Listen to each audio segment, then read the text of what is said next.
La boutique Maître Charles est fière d'habiller Bertin Savard.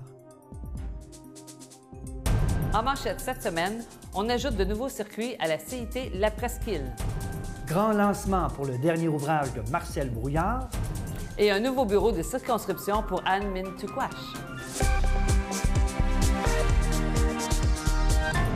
Bonjour et bienvenue à votre hebdo régional Vaudreuil-Soulanges. Bonjour Bertin. Bonjour Linda. Alors on débute avec les nouveaux circuits dans le transport en commun. Oui. Pour contrer la congestion causée par les nombreux travaux routiers, le ministère des Transports, sous le volet de l'organisme Mobilité Montréal, a accordé au CIT La Presqu'île une aide financière de 1,9 million de dollars. Grâce à ce support financier, le Conseil intermunicipal La Presqu'île est en mesure de bonifier le service sur les circuits 7, 35 et A40, permettant d'augmenter les fréquences de départ en semaine vers Montréal et aussi vers Vaudreuil-Soulanges. Vous êtes invité à consulter le site Internet et le compte Twitter pour plus d'informations. Bertin, tu as été l'animateur d'une belle conférence de presse. Oui, avec une personnalité de la région. Effectivement, Marcel Brouillard lançait le 25 octobre dernier son 26e livre et son 5e sur Félix Leclerc, intitulé Le Félix illustré. L'événement se tenait à la Maison Félix Leclerc sous la présidence d'honneur du maire de Vaudreuil-Dorion, Guy Pilon. Celui-ci a profité de l'occasion pour remettre une médaille à Marcel Brouillard pour son travail de gardien de la mémoire de Félix Leclerc. Le chanteur André Thériault a interprété quelques extraits de chansons de Félix pour le plus grand plaisir de l'auteur et des nombreux invités présents. Quand on arrive comme octogénaire, là on compte les jours et je me disais, il y a des choses que je n'ai pas écrites, il y a des choses que je n'ai pas dites. Et j'avais quand même plein de photos qui n'avaient pas été publiées. Ça m'a permis de faire ce livre-là et de pouvoir l'illustrer avec 230 photos, dont une quinzaine de tableaux du Guet Brun qui est avec nous aujourd'hui. Les gens ont bravé la neige pour découvrir le nouveau bureau d'Anne Mintuquash. Eh oui, une première neige. Le 27 octobre dernier, la députée de Salaberry-sur-Oise, Anne Mintuquash, a invité la population à l'ouverture officielle de son nouveau bureau de circonscription situé au 47 rue Jacques-Cartier à Salaberry de Valleyfield. Il y avait un manque d'espace aux anciens bureaux. On a rapatrié un poste d'adjoint qui travaillait à Ottawa dans le comté, donc une personne de plus qui travaille ici. Et il y a de plus en plus de bénévoles qui viennent au bureau, donc on avait besoin d'espace pour pouvoir travailler avec nos bénévoles. Le moment correspond aussi avec le début de l'actuelle session parlementaire où Mme Quash intervient fréquemment sur les sujets de l'agriculture locale, l'implication de la jeunesse dans la vie civique et la réforme démocratique. On est au-dessus de 3000 signatures de gens qui veulent appuyer mon projet de loi sur l'achat local, qui exige du gouvernement de travailler sur une politique d'achat local. Le Canada est un des pays où il n'y a pas de politique d'achat local et pourtant on a 48 000 établissements fédéraux, donc un potentiel de cafétéria fédérale où est-ce qu'on pourrait avoir de la nourriture locale et donc où le travail des agriculteurs, de nos agriculteurs pourrait être encouragé. Les libéraux, au dernier Parlement, avaient voté pour mon projet de loi. Là, ils sont au gouvernement, alors j'espère qu'ils vont continuer à appuyer ce projet de loi-là et qu'il va pouvoir passer. De partout à travers le pays, il y a des agriculteurs, des syndicats d'agriculteurs qui ont appuyé ce projet de loi-là. D'ailleurs, la semaine le 9 novembre prochain, au pavillon Wilson, je vais tenir une séance où il va y avoir une diffusion d'un mini-reportage que j'avais travaillé sur lequel j'avais travaillé avec Marie-Ève Rochefort, qui travaillait à l'époque à infosurroi.com. Et c'est un petit reportage de 20 minutes. Et ensuite, ça va nous donner l'occasion de discuter avec des producteurs, des agriculteurs de la région de Soulanges et la population de Soulanges pour savoir, c'est quoi la réalité de nos producteurs locaux. Premièrement, c'est qui nos producteurs locaux? Il y a des gens qui ne savent pas qu'on est entouré de producteurs, d'agriculteurs.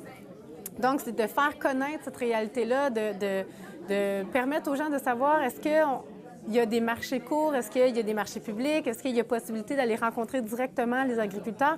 Comment on peut faire en tant que citoyen pour faire pression pour que le gouvernement établisse une politique d'achat local, mais aussi pour encourager local?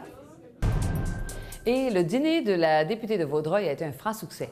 Oui, c'est devant une salle comble que l'Association des gens d'affaires de l'île Perrot a tenu le 24 octobre au restaurant La Ratatouille de l'île Perrot son midi-conférence annuelle avec la députée de Vaudreuil, Marie-Claude Nichols. La députée a notamment fait le point sur plusieurs dossiers chauds qui touchent la région, comme le futur hôpital de Vaudreuil-Soulanges, le pôle logistique, le prolongement de l'autoroute 20 et la problématique du pont de l'île aux Tourtes.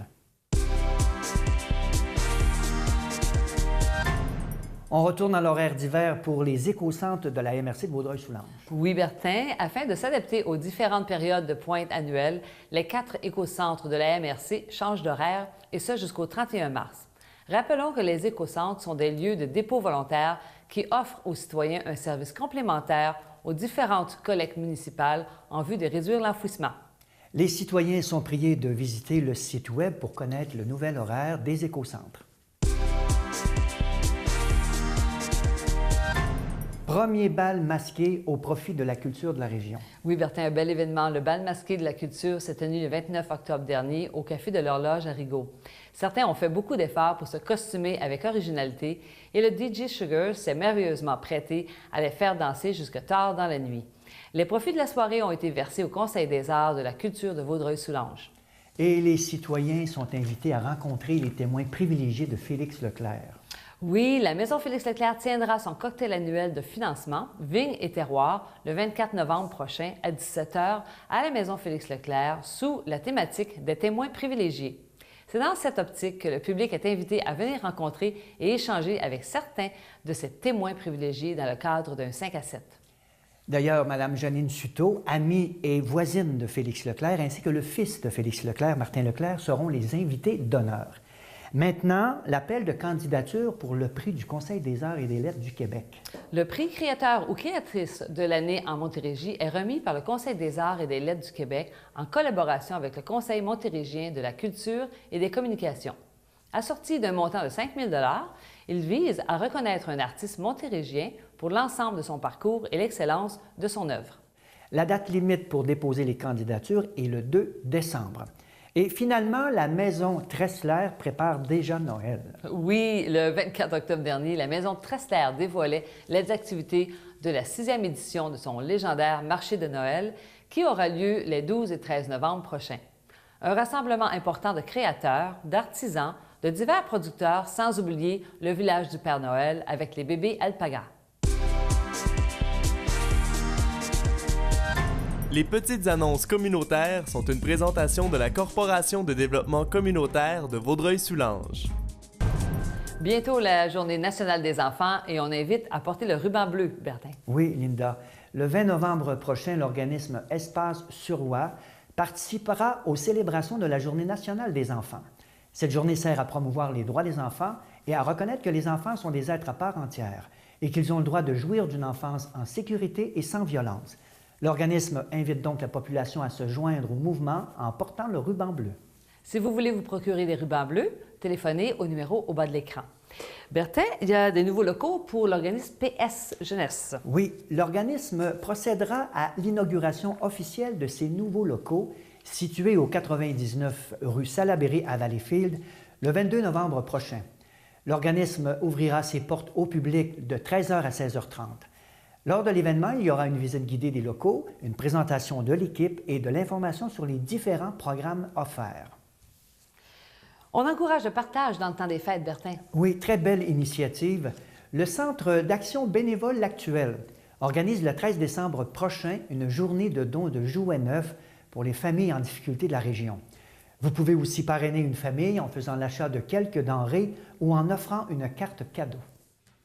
Vous pourrez déposer vos dons au centre directement au 88 rue Adèle à Vaudreuil-Dorion. Voilà, Linda, déjà le mois de novembre, mais il faut se préparer pour Noël. Eh oui, ça va vite, hein? Voilà ce qui met un terme à votre hebdo régional. Portez-vous bien. Merci. Bonne semaine. Au Bonne revoir. semaine, Bertin. Merci.